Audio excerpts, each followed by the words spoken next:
नमस्कार, स्वागत है आप सभी का हमारे YouTube channel master media news में। प्लीज फ्रेंड, अगर आपको हमारी वीडियो पसंद आए तो हमारे चैनल को सब्सक्राइब करिए, लाइक करिए, कमेंट।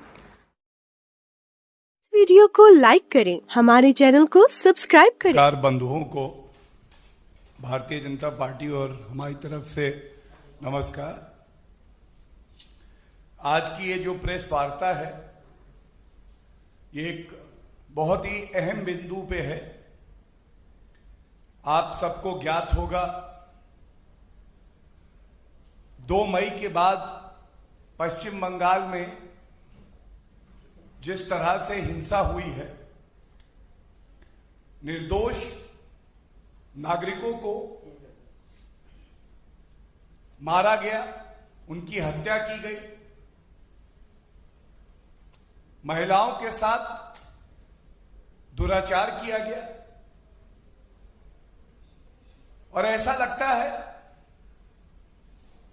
जैसे पश्चिम बंगाल में आज संविधान का नहीं, एक व्यक्ति विशेष का राज है। ममता बनर्जी जी ने अपनी आंखें बंद कर ली और उन्होंने टीएमसी के जो अराजक तत्व हैं, जो गुंडे हैं, उनको खुली छूट दे दी।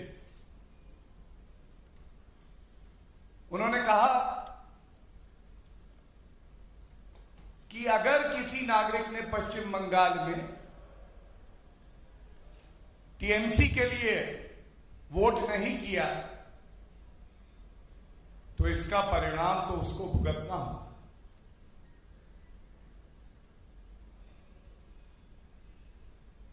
कोई भी देश, प्रदेश संविधान और कानून से चलता है और भारतीय जनता पार्टी के कार्यकर्ताओं ने जिस कर्मठता से, निष्ठा से, ईमानदारी से पश्चिम बंगाल में कार्य किया,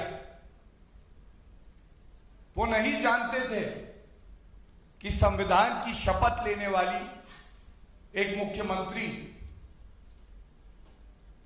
कानून को तार-तार करके अपने पार्टी के अराजक तत्वों से कहेंगी कि जाओ बदला लो।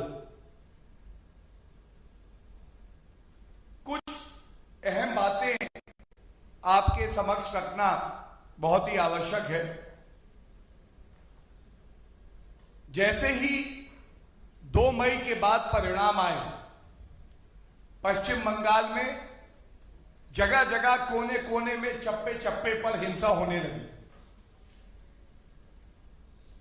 और कानून तो यह है कि अगर कोई गंभीर अपराध हो, संज्ञेय अपराध हो, कॉग्निजेबल ऑफेंस हो, तो तुरंत पुलिस का यह दायित्व है, जिम्मेदारी है कि वो एफआईआर रजिस्टर करे। एफआईआर रजिस्टर करना तो दूर, ममता बनर्जी के राज में वर्दी को ऐसा कर दिया गया कि वो एक व्यक्ति विशेष की सेवा करने लगे। और इसी क्रम में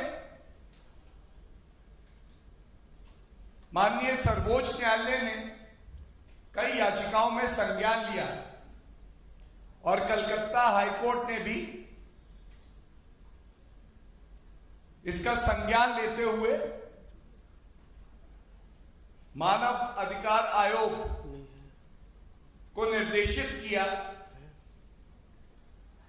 कि ये जो सूचना आ रही है, ये मन को दहलाने वाली है, व्यथित करने वाली है। कृपया करके एक विस्तृत रिपोर्ट, जो सही तथ्य हैं, वो हमारे समक्ष रखिए। और ये नेशनल ह्यूमन राइट कमीशन की रिपोर्ट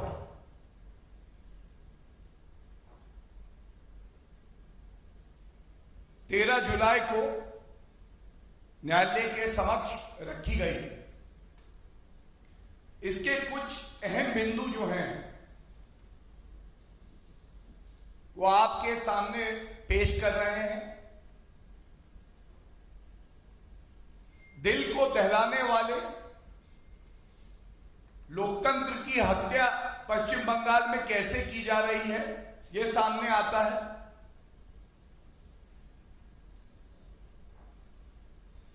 (1979) कंप्लेंट्स रिसीव हुई मानवाधिकार आयोग को, नहीं रजिस्टर हुई। और ये जो करीब 8,000 ऐसे दुष्कर्मी हैं, इनमें केवल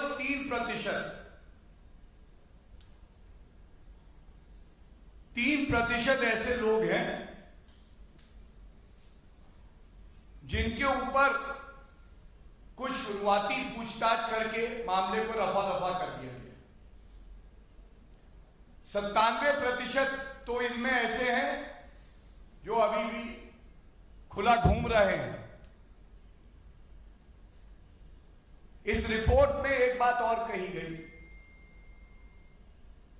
कि आज पश्चिम बंगाल में डर और भय का माहौल है। वहां का नागरिक डरा हुआ है, और ऐसा इसलिए है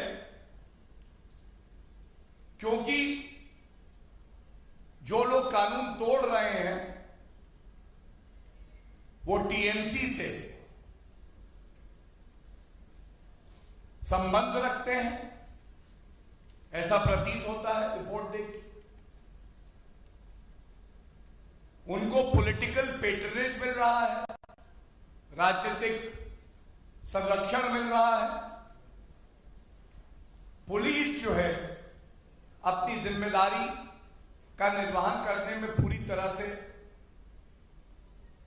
असमर्थ रही, फेल हुई। और रिपोर्ट के कुछ अंश जो हमें पता चले, मीडिया में आए, तो यह भी कहना गलत नहीं होगा कि this was state sponsored violence. जिस सरकार को जनता का सुरक्षा कवच बनना था, अपराधियों को जेल में डालना था, वो सरकार अपराधियों के साथ जाके खड़ी हो जाती। ममता बनर्जी जी को इस बात की चिंता नहीं कि आम नागरिक प्रताड़ित हो रहा है। और दुख की बात यह है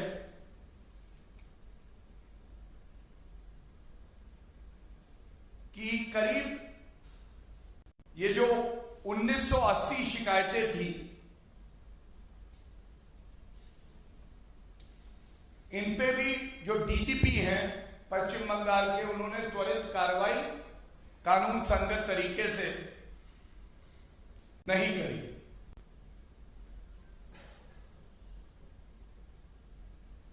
पश्चिम बंगाल की धरती कवि गुरु श्रद्धेय रविन्द्रनाथ टैगोर जी की धरती। उनकी पंक्तियां हैं, जहां मन निर्भय है और सिर ऊंचा है। और आज ऐसा लगता है पश्चिम बंगाल की हालत यह है जहां मन में भय है और हमारा शीश, हमारा सर शर्म से झुका हुआ। ममता बनर्जी जी, आपको इस रिपोर्ट का संज्ञान लेना चाहिए। और इस रिपोर्ट में जो एक मुख्य बात और कही गई है कि एक निष्पक्ष जांच, जिससे जनता का विश्वास जीता जाए, यह आपके प्रदेश में पुलिस द्वारा संभव नहीं है। इसलिए सिफारिश की गई है रिपोर्ट में कि सीबीआई या कोई और निष्पक्ष एजेंसी, स्पेशल इन्वेस्टिगेटिंग टीम गठित की की जाए और ये न्यायालय द्वारा मॉनिटर्ड, सच सामने आए, आरोपी दोषी जेल जाए,